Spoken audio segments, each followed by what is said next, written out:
دستگاهی که لوپیان، حالا عام بهش میگیم نقطه زن هممون، اینا تفکیک مجزای فلزات طلا، نقره، نیکل، کروم، مس، روی، آهن، برنز، برنج نداره. لب ساحل که خیلی زمینش بدون آلودگیه، انگشتر و سکه و این چیزا رو تو عمق کم میگیره، ولی بازم تفکیک نداره ها.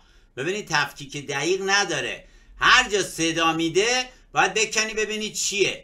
تشخیص خطام نداره. مثلا این سکه رو جای طلا گرفته، یا جایی اصلا در تشتکه، یه فلز زنگ زده است که سالیان دراز زیر زمین مونده، مثل اینجا جای طلا میگیره. خب اگه این تفکیک دقیق داشت متوجه میشه این طلا نیست، این تشتکه، دست بهش نمیزد ولی تفکیک نمیکنه، در تشتکی یا فلز زنگ زده ای که سالیان دراز زیر زمین مونده دست نخورده، این بوغیلوپیا جای طلا میگیره.